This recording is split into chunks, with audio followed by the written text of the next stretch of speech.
Hello there. Welcome to the Maker Manager Money Podcast, a podcast about entrepreneurs, solopreneurs, founders, business owners, and business partnerships.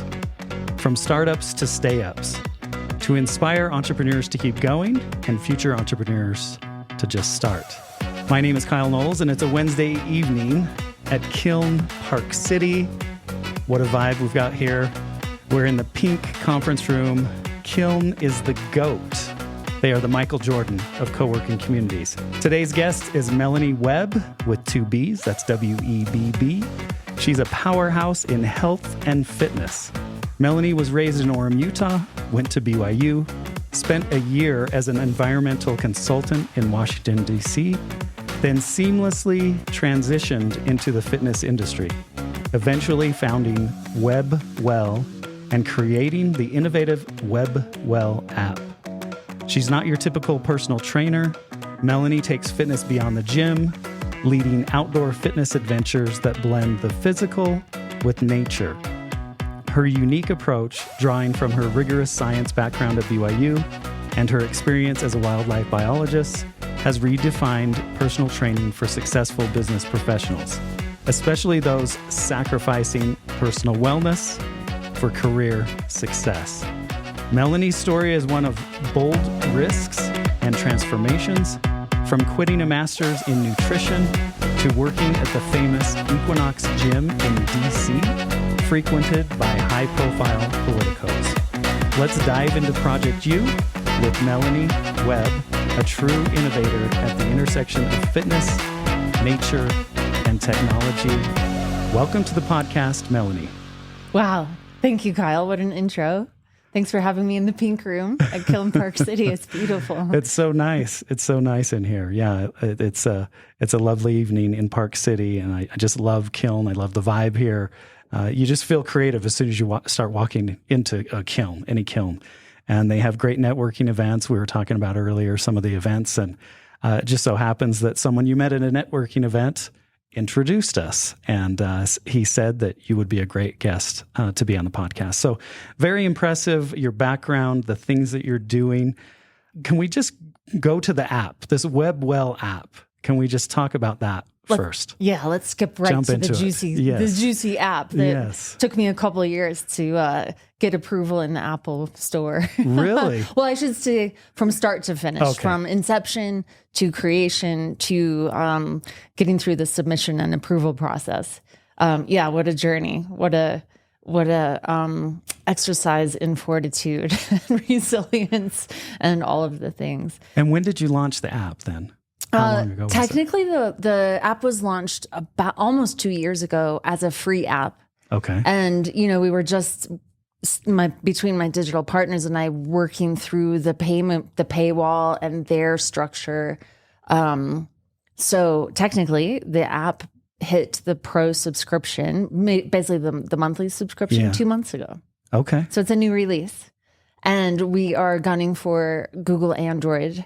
We're the Google Store, but we're not there yet. So currently it's available in the Apple Store only, but we think within the next couple of months we should have beta in Android. Oh, that's awesome. Yeah. So tell me, what does the app do?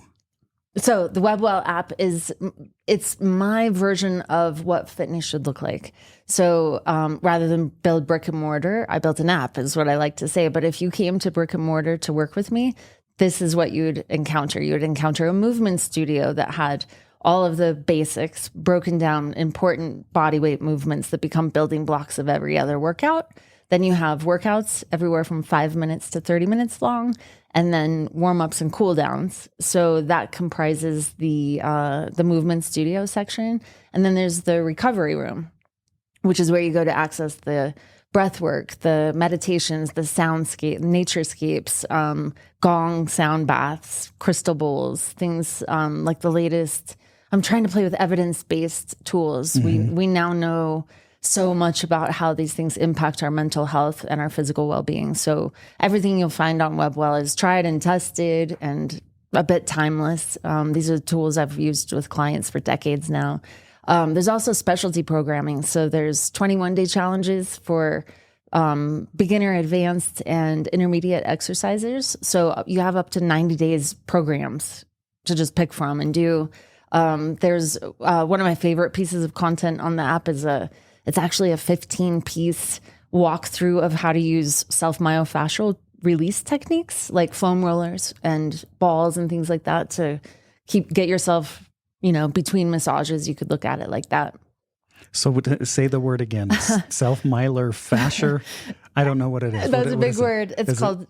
Is it your back? Is it what is it? I don't know. Yeah, this is the acronym, which a lot of people in fitness have probably seen, is SFMR, self-myofascial release. So you may have seen a foam roller in a gym, or a trigger point ball. So think of fascia as the casing in a sausage, right? Our muscles are wrapped in this casing that gives us form. Without that fascia, we would be blobs of meat on skeleton with no form. So it's, everyone should know that you're wrapped in fascia and that you can do things on your own to release, to give yourself, more symmetry, better function, less pain. That's critical. So anyone who's active is consistently building tightness and tension in the body. Anyone working on the computer every day, all day, is building a lot of tension through the front body. So there's ways that you can release that on your own. You don't have to always go to get a massage. And that's one of the modules in the app. Yeah. Okay. Now, I would think that wellness programs would be interested in this. Is that the target audience, or is it who is the target audience? Great question. So I absolutely am looking to partner with corporations who have wellness benefits in their offerings to their employees, who are interested in the, moving the needle on their employee well-being across both physical and mental metrics. But also this is for entrepreneurs. These are a lot of my clients through the decades have been self-made business people. So again, these are the workouts that I do with them in the gym. And it's not just me on the app either. I actually have had 13 different colleagues contribute content. So the content and the quality is phenomenal, and it's not just in my style. There's different styles here. So this is for anybody. This is available anytime from anywhere. There is a strong flavor of nature. So I do think it will really appeal to people who appreciate that or even want to experience more nature, even though they can't get there. If that makes sense. Does that mean you film some of these things outdoors, I assume? Okay. Yes. A lot of the content was filmed outdoors. So it's also, so far, all of the content, with the exception of one or two pieces, you really can do them anywhere. You could do them in your home garage. There are body weight movements, and then there are functional exercises that have weights, but nothing with big gym equipment required. Okay. Mm-hmm. I love it. And this is the culmination, really. This is your, I don't know, I want to say magnum opus or something like that for a writer, right? This is a culmination of, like you said, decades of being a personal trainer, working with people, and understanding what people need from workouts, right? Yes. Okay. Yes. I've been a certified personal trainer now for 25 years. And that's, after graduating with my bachelor's degree. So 30 years on top of growing up as an athlete and spending a lot of time in physical therapy myself after injuries and chronic injuries as an athlete. So yeah, a lot has gone into this. It's kind of like my grand vision, right? Right. It was a lot of fun. It was extremely creative. I really enjoyed every aspect of it. And what was, like I mentioned, it was challenging. It was challenging because a lot of components were not in my control. But what was really fun for me was writing the programs. And, even I've had a lot of experience getting behind the camera before. So I was comfortable doing that. I had some friends who were producers and news anchors set me up and say, look, all you need is a great iPhone. Nice. Get yourself a tripod and a lavalier mic and go to work, Mel. And so they came out and met with me, and we did a few practice sessions. And then I just went to work. But, the process of working with graphic designers and For the look and feel, that was a blast. And my digital partners are best in class. This is a phenomenal platform. This is not an off the rack platform, which a lot of personal training apps are. And I think that's wonderful because everyone in fitness needs to adapt right now. It's a really disruptive time, and we need to be working with hybrid models to reach our clients and serve them. But this is custom. This is beautiful. And there's very few apps out there like this in terms of the way it can present the content. So even down to organizing the content, I'm a little nerdy like that. I really get into how you organize the content flow to coordinate with the graphic designer and everybody else. So even that part was fun for me. So you were pretty hands-on with the development then? I was extremely hands-on. Do you want to give any shout outs to designers or agencies here that helped you? Oh, I do. So my digital partners are Catalyst XL.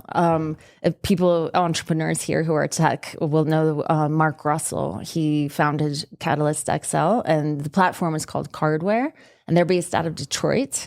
Big shout out to them because the platform won Platform of the Year from TechBuzz a year ago. Wow. And Mark was named one of the top tech entrepreneurs in the world 5 years ago. That's amazing. Yeah. So for me when Mark reached out to me on LinkedIn, I was like, wait, who? What? I think I better take this one. Nice. Yeah, it was amazing. So did you already have the idea, or like how did it come together once he reached out to you then? So this is fun. We were talking about AI before we started recording, right? And in fall of 2019, right? So this is pre-COVID. I was actually healing from a severe concussion, actually post-concussive syndrome. So I was on the timeout bench. I wasn't able to work for at least 6 months while my eyes and my brain were healing. Wow. And it was really a terrible time for me because I'm just a worker bee. I've been very defined by my work. So it was one of those moments where I'm like, who am I when I can no longer do the thing that I've always done? Right. And I had to really do a lot of self-examining. But in addition to that, I was having these vivid dreams through this healing process, and I had a dream. I dream in a lot of symbols, and I am such, the former biologist in me and the nature girl in me. I often dream in animal and nature symbols. So I dreamt of an owl wearing it had a tech panel on its breast flying in, and then it started interacting with it, like morphed and transformed, right? And then there was a tiger beetle, and then there was a fish, and it swam away. And of course, a fish is a very powerful spiritual symbol. So to me, this dream was something I was working with, and I was just, I would think about it and be inspired about it and think like, what does this mean for me? And there was actually an owl that would hoot outside my window here in Park City that I would hear often. But anyway, I took it to mean like technology, like something's coming and I need to use technology as a way to share my wisdom. This wisdom that I've been accruing throughout my life as a person who's been very in my body. So when Mark reached out that spring, there it was, like I felt like that was what I had been looking for, because I wasn't quick, and I'm still not, to jump on YouTube. Maybe that's a marketing mistake. But I knew that wasn't it. That wasn't it. But when the app opportunity came along, that was it.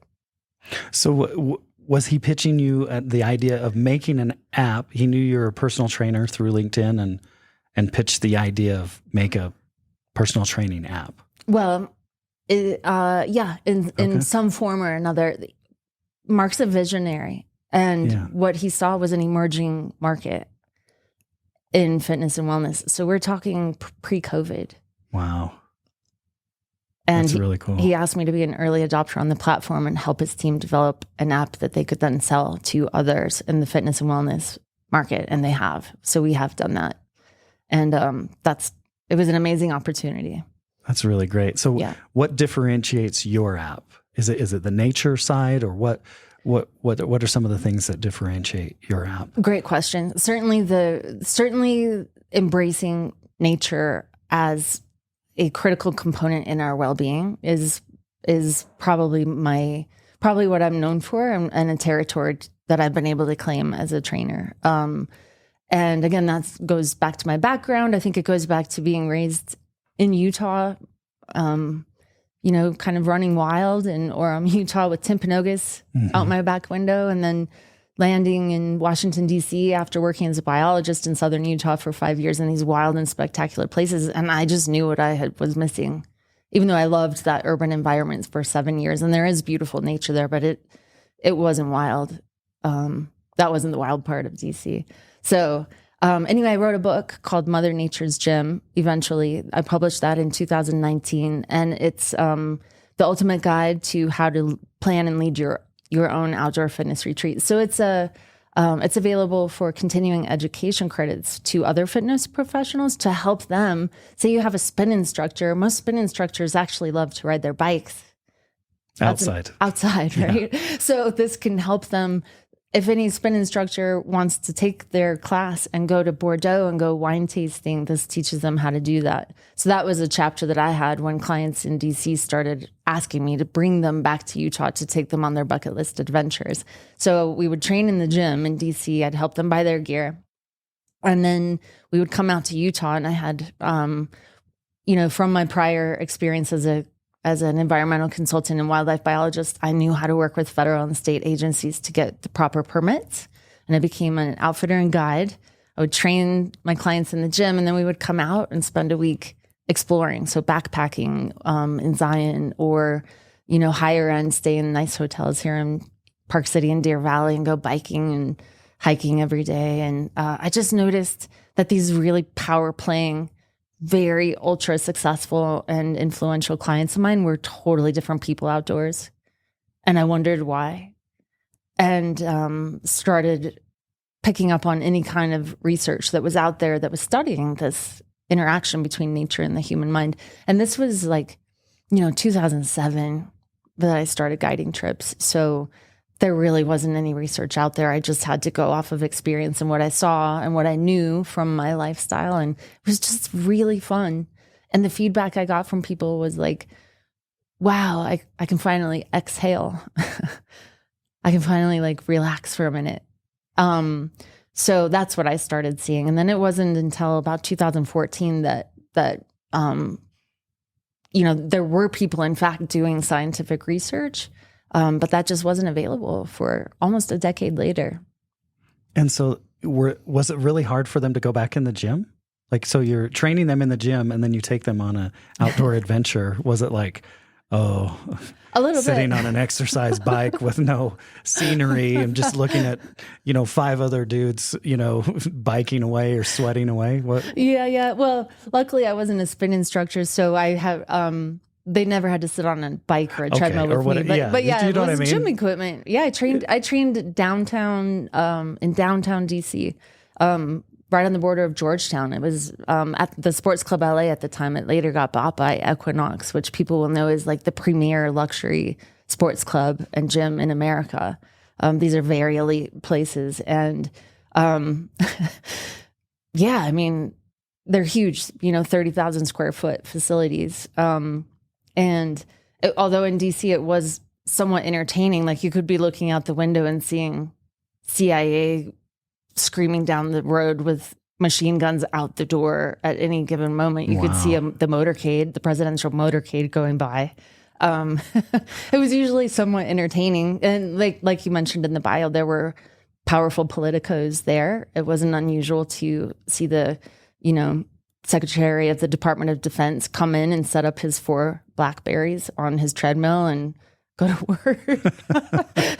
So it was an entertaining place, but yeah, they were bummed for sure. But these were professional people, who I 100%, they had been there, done that. They had been to every spa. They were sick and tired of plugging themselves into group classes all day long. That's kind of the formula at a lot of these places, and not to poo-poo them at all. There's a lot of spectacular, amazing places. I've been there myself, but you don't want to do that all the time. And when people found out that I was from Utah and that I had been a biologist for 5 years in southern Utah, they wanted to experience the places that I knew intimately. So I was able to really get them get them out of their comfort zone. And that's what's cool about being both a personal trainer and an outdoor guide. And hopefully people experience this in the app.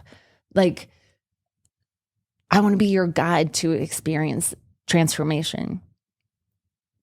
I don't want to just create choreography and create a Hollywood production feel that's perfect to the T. That's not what you're going to encounter on WebbWell. You're going to encounter really high quality work, but it's the real thing. And that's where we're going to impact people and create real change in people's lives. And what is the secret when you talk about, as a personal trainer, what is the secret to changing someone's life? How do they change? That's such a powerful question. And there's so much on the person's side that they must take responsibility for. And I can partner with the person, and I can bring my best self and all of the wisdom and knowledge I have to be their person, if you will. And it's a very emotional process as well. You're dealing with bodies, and bodies hold trauma. We know that now. Bodies hold every emotional experience we've ever had. The body, in my opinion, is the greatest gift that we have to experience this life. And so many people are not comfortable in their bodies, that it's a complete act of trust to turn yourself over to somebody and say, please take me through this next hour safely. Please don't hurt me. And please help me create the changes I need to make so that I can feel good in this body, because I probably don't. And I think having the empathy and the sensitivity and humanity to really accept what someone's offering you when they come to you and ask for that. It takes a really special kind of person. And the colleagues that I've been able to interact with in my career are some of the most wonderful people. And we will often talk about the love we have for our clients. And it's this beautiful reciprocal relationship that you build. And by all means, the fact that I'm an entrepreneur now is because I was mentored by my clients. And it's a very two-way street. And one of the things that I love now working with my clients, and that I always loved in Washington, D.C., was the respect that I have received from my clients and saying, look, Mel, this is what you studied. You're the expert. You just make this hour worth my time. These are busy people. Yeah. They don't have time to waste wondering what they should be doing to get fit. So there's a huge accountability factor. Most people trainers work with may not like to work out, or they may love it and they really want you to get them to the next level. It's one or the other, right? So you have to take someone who especially in DC, like they don't really want to be there. No, they don't want to be in the gym, but they know that if they don't take care of themselves, they do not take care of their employees. They do not take care of their family. They do not bring home the money that creates the lifestyle that they really love and enjoy. So these were really hardworking people. And what I saw them do is and what I think I've learned to do as a trainer is help them take those elements that have helped them succeed in their career and apply it now to this process of being in the body. And being in the body means not being a disembodied head on a body, right? Explain that. Explain the difference then. I think a lot of people are just running around with noisy brains, refusing to sit still and listen to what's going on in there. It's just, what can I grab to make myself feel better? What's the news cycle telling me? It's gotten worse, right? Over time, there's so much noise coming at us.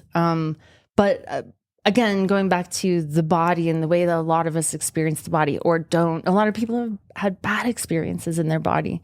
So being in tune with it and connecting with it is a scary thing. Maybe somebody has phobias, so I bump up against that as a trainer. And you've got to always be prepared for it to show up in unexpected ways. But disembodied basically means, the inability to really be present with oneself. And is it also being aware of your body and what your body's telling you as well? Or like, how does the mind body, what's your kind of explanation of how the mind and the body work together? So I want to share a quote from a man named Max Strom. He was, he's a powerful breathwork coach now and transformational coach. My understanding is he started in LA in the first wave of yoga and all that. But he has a saying, and I want to add to this, the Melanie Webb flair of nature, right? But the days of speaking of the body, the mind, and the emotions, and I'll add nature as 4 separate entities, are over. So the days of speaking of the body, the mind, the emotions, and nature as 4 separate entities are over.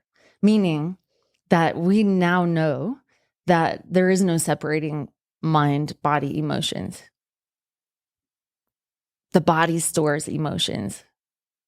The brain, as I learned it during my concussion recovery, I was like, I used to say like central command is down. I had a lot of cognitive impairment, and everything that you learn really fast when you have a concussion, what the brain controls and your nervous system and everything else. But I used exercise to heal my brain. And it was through, it wasn't just my application. I didn't know how to do this. I didn't know what I was dealing with. So I had some really phenomenal experts here in Park City guiding me through this process. But, there's connections. If I just get down to the nitty gritty of cells, there are cells next to muscles that send a message to your brain that tell it where it is in space. Right. The body doesn't move without the brain's involvement, even though much of it is involuntary. But then there's the thinking brain, right? So all that is happening unconsciously. You don't have to ask your body unless you've had an injury. And then anyone who's had an injury knows that retraining process of getting range of motion back is practice and discipline and work and pain. But the thinking brain is a totally different animal, right?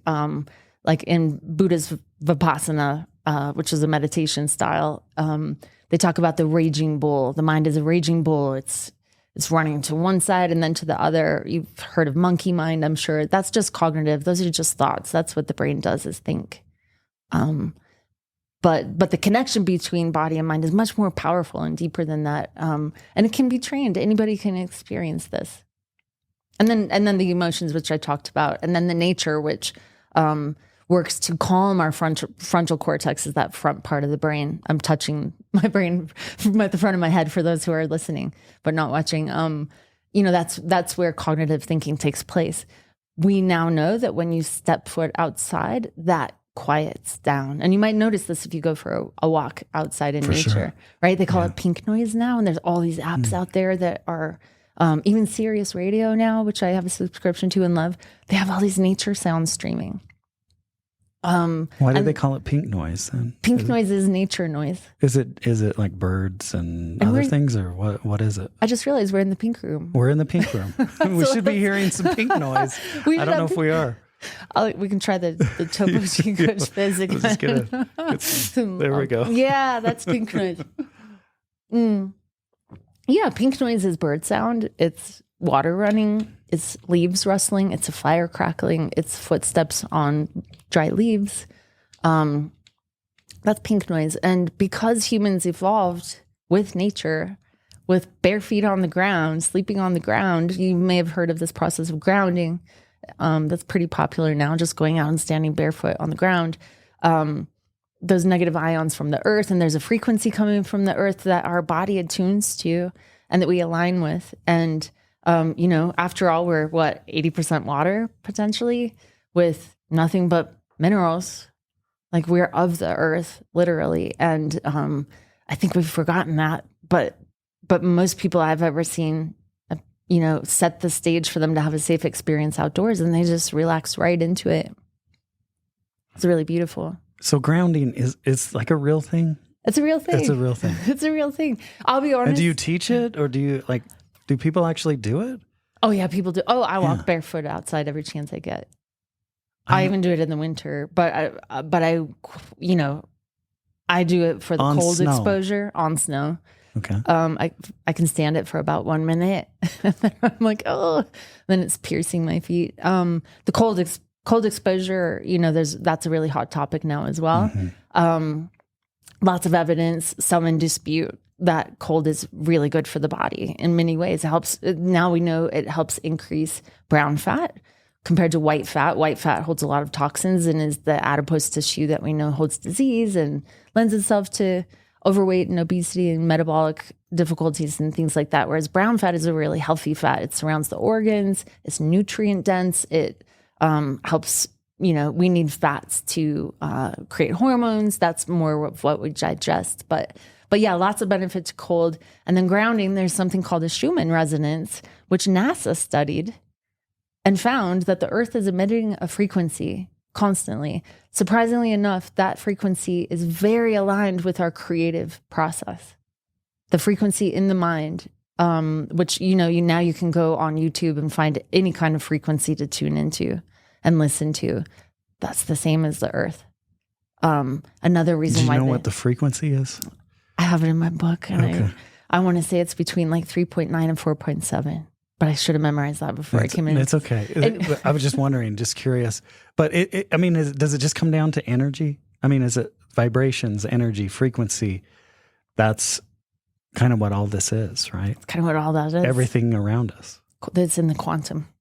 Yeah. Right. Which is fascinating. I don't know what that is, but I think I will agree with you. I have been tempted to go back to school to study the quantum biology right now because there was no such thing as a quantum biology class when I was in school 25 years ago.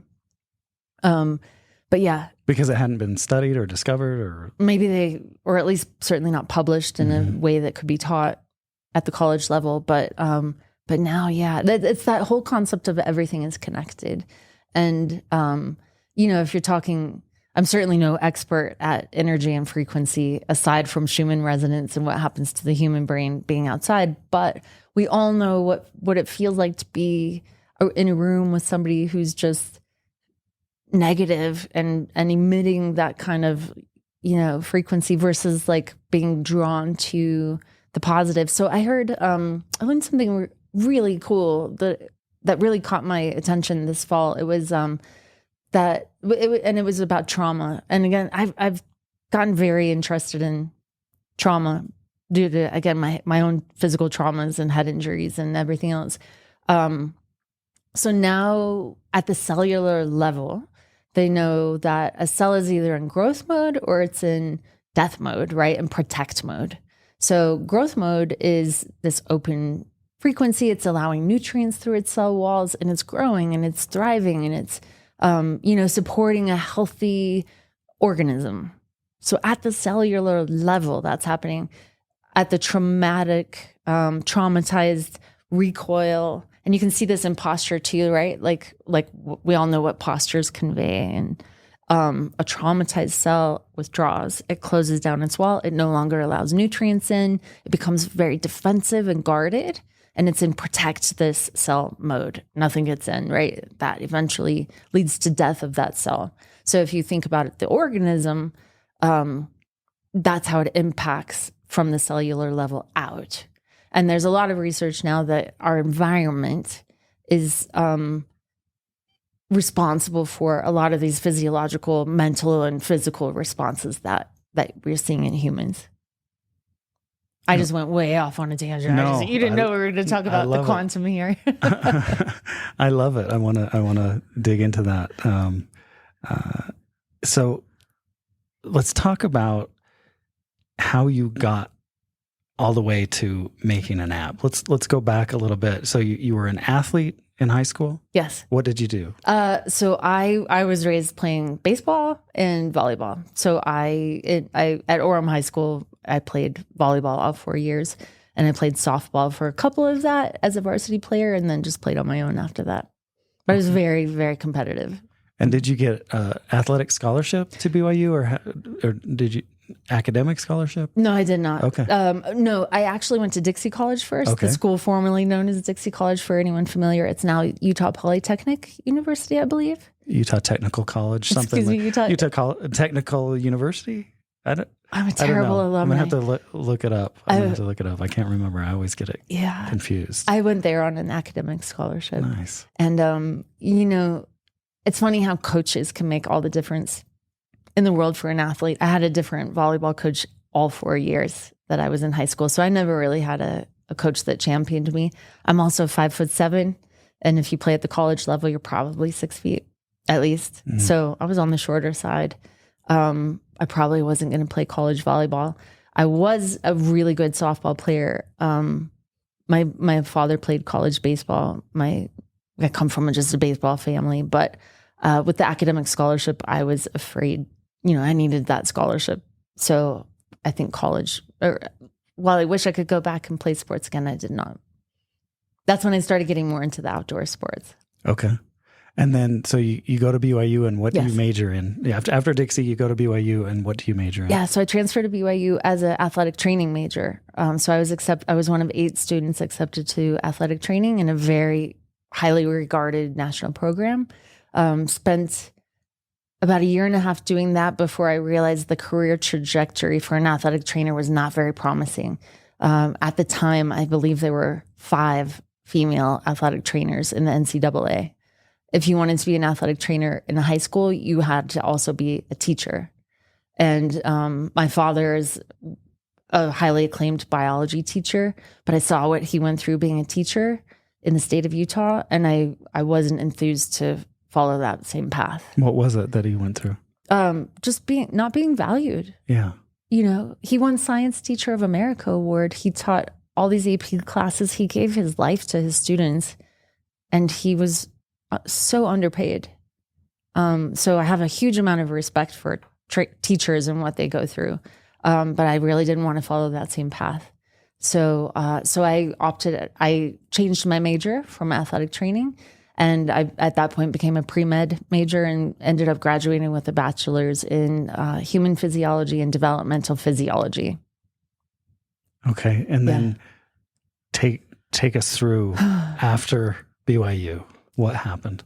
I took a year off and I kind of went MIA, and my, very ambitious father put his head in his hands and said, what are you doing? You're throwing it all away. You just worked so hard. And what are you doing? What did you do during that gap year then? What did you do? Well, the part of me that thought I was going to be going to med school or going to physical therapy school, right? And I just needed a break. It was 5.5 years for me to get my undergrad due to that major change, and so much science in again, the body and the nature side of things. I didn't know what direction to go. So I did what any good Utah girl does, and I was a ski bum for the winter.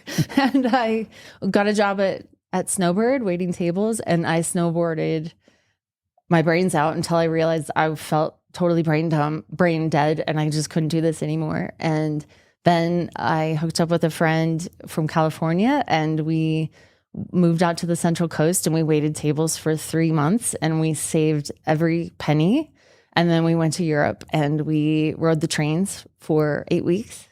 And I forget how many countries we went to, but as we were talking before the podcast as well, I somehow ended up crossing the ocean between Spain and landed in Morocco, and it was 1998 in Morocco, and just totally changed my life. Not only Morocco, but the experience of carrying everything I owned on my back. This was pre-credit card. I had a debit card with so much money in the bank, and then when the money was out, I had to go home. and that really, it was such a formative experience for me. It took this Utah girl who really hadn't traveled a whole lot. My dad made sure that we were exposed to all the amazing national parks. We took a lot of road trips, but I had not been outside of the country aside from going to Tijuana, Mexico. So this was really eye-opening for me and gave me experience to cultures and people, and made me a traveler through and through. I just got a real taste for it, and experienced homelessness, essentially. Not that I was not privileged to be able to be riding trains, but I remember, where were we? I think we were in the south of Spain, and somebody around us, had made a mess, and we were spat on and kicked and called, dirty Americans. And on the train, or where were you? No, this was in the train station. Okay. And we were guilty by association of being around these other backpackers who really, I think they left some food scattered on the floor or something like that. All of us were sitting on the floor and we looked pretty grungy.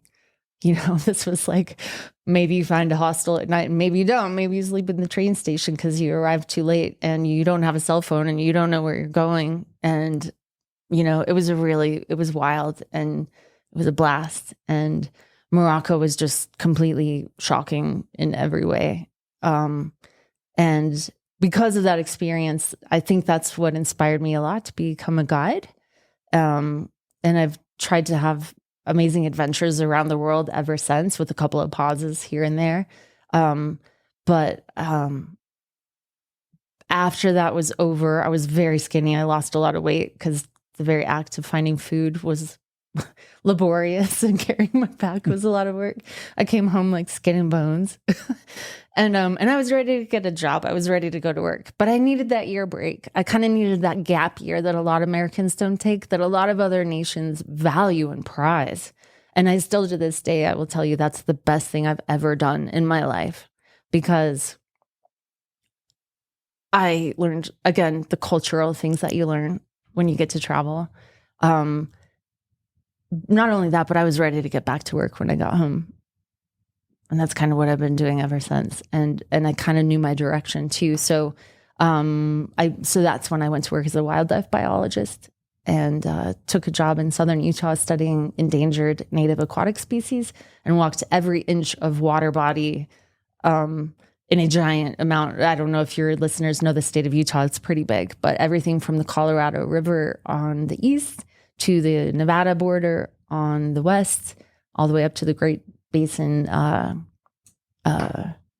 forgetting my words, the West Desert, in the north down to the Arizona border. So I pretty much walked every body of water, working with any kind of fish that was native to Utah and endangered. And what did you do when you were walking those bodies of water? What were you writing down? Did you have a lab coat on? What were you doing? No, we were actually clipboard. Lots of clipboards, okay. Backpacks. Our uniforms were Teva sandals and river shorts. We were kind of the mockery. We were kind of mocked by a lot of the big game biologists in the state of Utah. You think of a wildlife biologist and you think of deer and elk and things, hunting.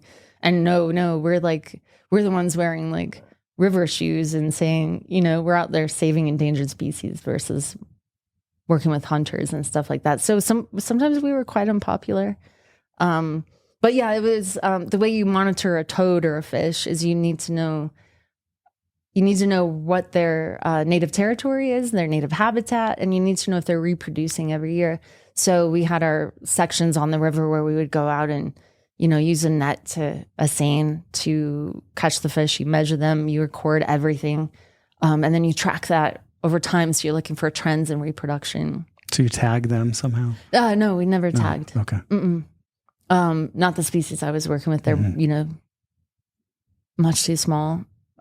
They may do that now, but we didn't. But, when you work with the species over time and you see their numbers declining, and amphibians and toads are really what you call an indicator species. If the environment is toxic and going downhill, you'll see frogs with multiple legs or not reproducing properly. I never saw anything with 5 legs or anything like that, but they're so important.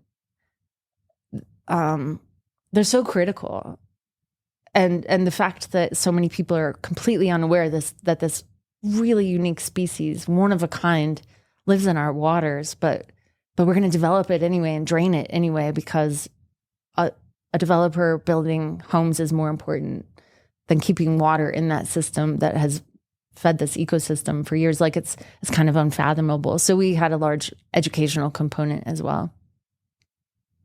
Okay. And then, so how long did you do that? So I did that for 3 years. And so aside from just walking around with a clipboard and catching toads and fish, like sometimes I would camp for a full week and backpack and just go find things that we didn't know were there. So I ended up managing crews and hiring crews. So that's where I would say I got my chops as a guide and as a leader, is picking a map, seeing what was on there, what hadn't been studied, and then going. So, and I love that process. And again, maybe that's the adventurer in me or the discoverer. Again, it's a very physical job. It was very demanding, which for a 23, 24, 25-year-old is great. So you didn't need to go to the gym.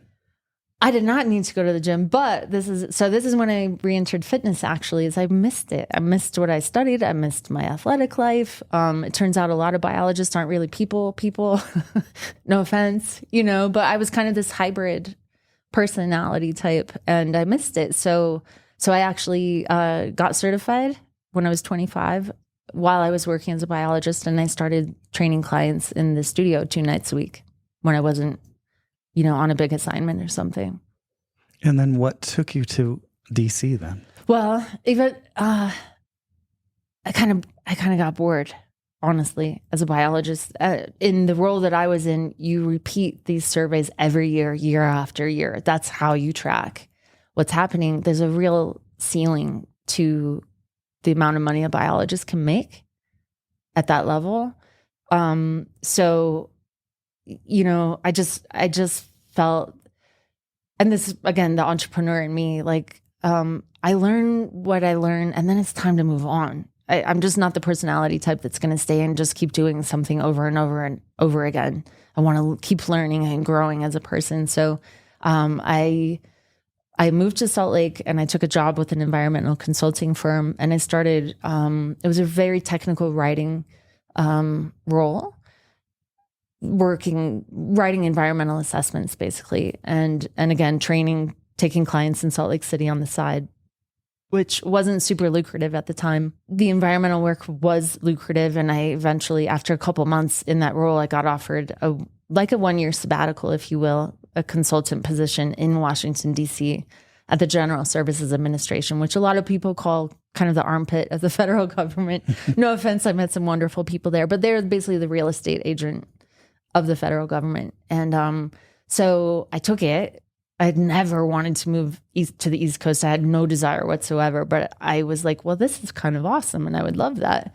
1 year, I can go do that. So I took it, and the next thing you know, I'm living 10 blocks up the street from the Capitol building and putting on a suit and going to work in this old, ugly federal building. And like, all of a sudden, the wildlife that I'm responsible for monitoring, this was in 2002. I moved there in September 2002. All of a sudden, this is a war zone, right?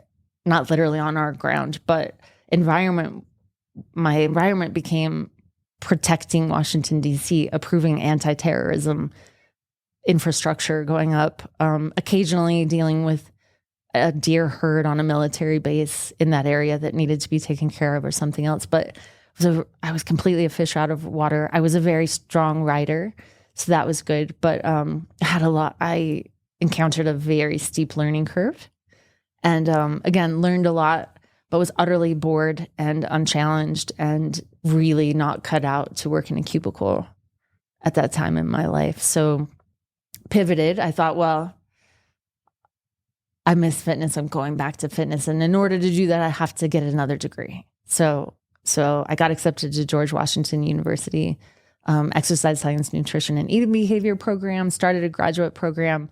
As I do, got a little bored. Now I'd been out of school for 6 years, and I'm in a master's program, and I'm like, I need to work. Like, I have to do something. And I also was not on a scholarship, right, at that age. So I became a trainer, and within 3 months, I was just booked solid, and I was loving it, and I was doing exactly what I was meant to do. And it was at that point that I dropped out of grad school. Fortunately, that semester of classwork was really valuable, the eating behavior skills that I learned there. But I just realized that I didn't need another degree to do what I needed to do, and that I needed to accept that I didn't need to be everything to everybody. I needed to know who the people were that I needed in my network to send my clients to. And it was really liberating to realize that and make that exit. What was some of the tactics you did to get clients, what did you have to do any marketing, or was it all word of mouth? It was all word of mouth. Okay. I was very So fortunate. you just did a good job with these clients, and then they told friends or other people, and then Very much. Okay. With the exception that at the Sports Club LA, I mean, this is a very professional environment. You don't become a trainer at a place like that without a 4-year degree, primarily in a related field is preferable, and a national certification. There's a fitness manager, there's a general manager. You know, again, this was a very well-respected, curated group of people that I was working with. And as a result, you get the cream of the crop kind of clientele that's coming there. And so they would submit leads to the gym and say, hey, I'd like to work with a trainer. And the fitness manager would then match you up and say, okay, I think you're going to be a great personality for Melanie. And this is funny. And I did get a lot of word of mouth clients. And Washington, D.C. is a place where if you are trusted, if you're good at what you do, you're going to succeed no matter what you're doing, because people value that. And I think also the level of client that I was working with and that all of us were working with there is like, you know, if you're trustworthy, you're going to do great, because so many people are not, that they're just not going to support you. It is a very small town. It is a very word of mouth town. And if you're not good, you're just not going to make it. So I was very fortunate. I just took to it very well. And I think I brought a little bit of that Western, you know, I'm not a very cynical person still. You could say I'm still a little naive sometimes, but I just love people. I love human beings. And again, I love the body. So I ended up it's funny because a lot of those people that were referred to me by my manager might have been fired by another trainer. Really? Like, I'm not working with you anymore, dude. You're fired. And we had the right to do that. We just say, hey, this isn't working. You're mean to me. You don't show up for your sessions. Like, you're wasting my time. Go. I don't want to work with you. And a lot of people don't think that's the case, but it very much is. So I would get some really hard cases. But you had the patience. I had the patience for it. Yeah. So that's how you filled up your clientele, is word of mouth, and then some of these ones that were fired by other personal trainers. Yeah, and by no means was it all of them. And a lot of my clients are like, wait, I was never fired by anyone listening to this. And they were the majority for sure. But I learned a lot from these people. A lot, no matter who they were. And a lot of them were entrepreneurs or own their own businesses, or were they politicians, or what? There's just a mix of all that. There was a real mix, yeah. Okay. But these were the people. I did have a couple of government high level secretary level appointees in the government, some ambassadors, a couple of professional athletes, but primarily small business owners.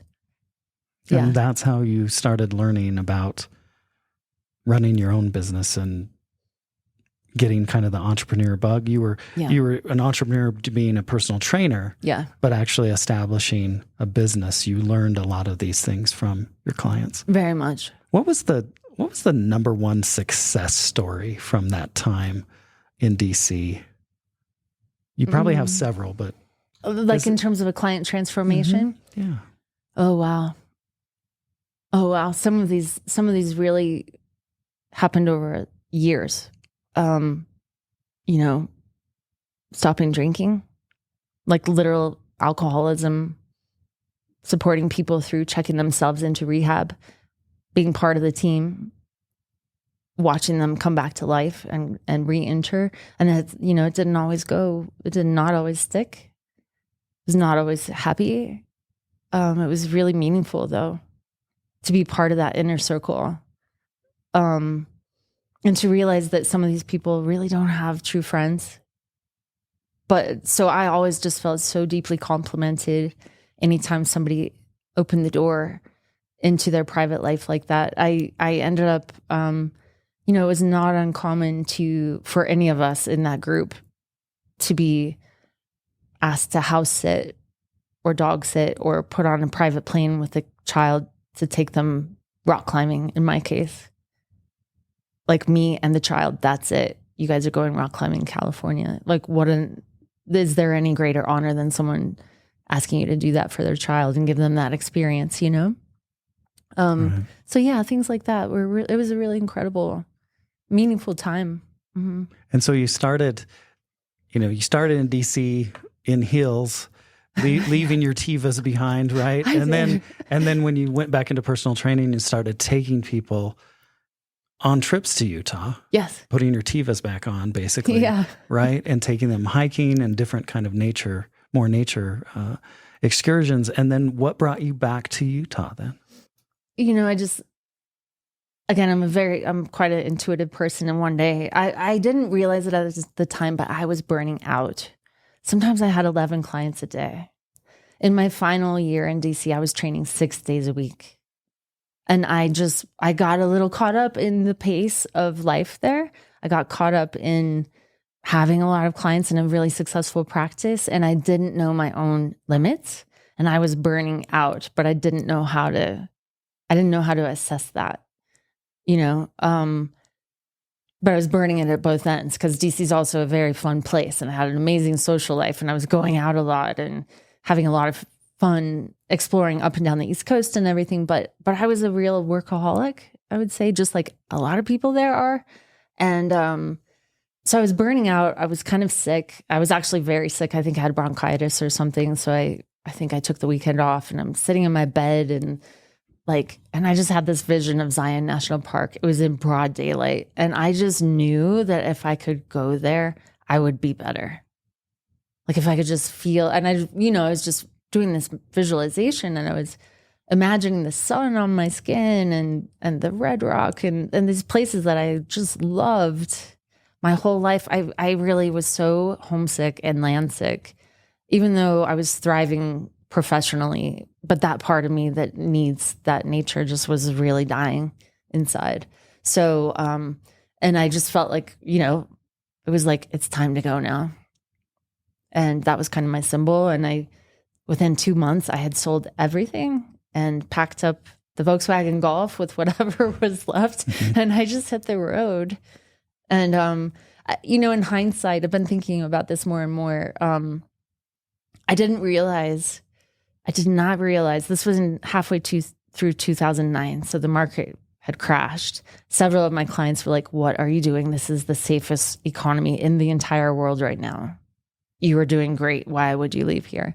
And I kind of felt like, you don't have those experiences, those strong impressions that say it's time to go now and deny them, or you're risking whatever the energy of life wants to bring to you next. You're risking not getting that, is how I felt. I felt very strongly about that. Was it naive? And yeah, 100%. I didn't know where I was going. I knew I would land somewhere and train again. So I like to say I got to Utah and I just kept going. Like I kind of couldn't get far enough away. I ended up in California in 2009 and 10 and 11, which was a very difficult time to be in California. But I also didn't realize the depth of how much I would have to grieve leaving all my clients and colleagues like that.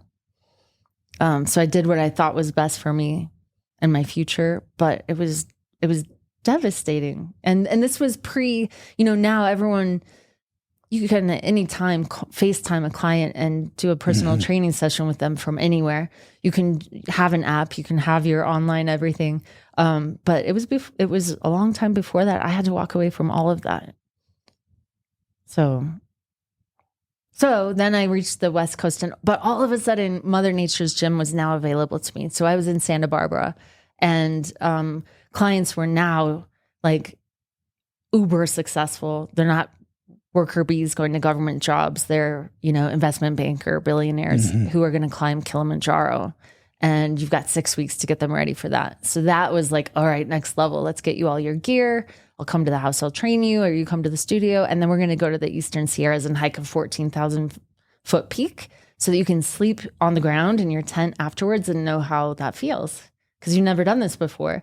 And that was next level. And it was the next chapter for WebbWell. At the time, my business was called Soul Fitness Adventures. And I built a name for myself doing those outdoor fitness retreats. So again, that was, I started doing outdoor fitness retreats in 2007 and haven't looked back, with that being a part of my business model. And so when you came back to Utah, you started establishing your personal training clients, again, here in Utah, Yes. and doing the work that you'd always done in DC and in California. Yes. And again, I landed in Southern Utah first, and eventually ended up back here in Park City with a few other chapters in there. as any entrepreneur would tell you, right? There were times when the bootstrapping wasn't working and I had to go get a job. And then again, those skill sets came to play, right time, right place. And then it was no longer the right time or the right place. So, yeah. Well, what's the best piece of business advice you've been given about entrepreneurship? Oh, the best piece I've been given was a client who came out from New York City, hired me to go to Mexico with him for 21 days to transform his life, right? He lost 20 pounds. He quit smoking, converted his diet. In 21 days. In 21 days. That was intensive. And it was intense too. He really embraced it. And it was challenging. It's probably one of the biggest challenges I've ever had as a trainer, and opportunities. But I learned, again, so much from him. He was so successful in his business, but yet his health was a total train wreck. He said to me, failure is just another brick in your building. And that really hit me strong because I was, I've always been a little bit of a perfectionist, I think, and you can't be that way as an entrepreneur. You cannot be a perfectionist. It's messy. It doesn't always work. But the idea that failure is just another brick in your building is so powerful because you learn so much. And I have failed many times and things take me so much longer than I think they will. But every time I can embrace that idea and allow it, I can let go of that perfectionist side of myself and just really enjoy the journey again. I love it. I love that piece of advice. I love it a lot. Is there a book that you recommend the most to people? Is there a certain book that that's your go-to to recommend to people to read? Wow. I'm an avid reader. So at any given time, I might be reading 2 or 3 books. Spark. I might say Spark. The Science. What's the subtitle? The Science of Exercise in the Brain. Something like that. It's really powerful. It's for anyone who doesn't get that mind-body connection, this book will help. It talks about, and it's very applicable. It's the kind of thing like, okay, next time I get an urge to smoke a cigarette, I'm going to drop and do 10 push-ups. It's the way you can use your body to change the trajectory that your brain is on. I love recommending that one to my clients. It's really, really a great book. Okay.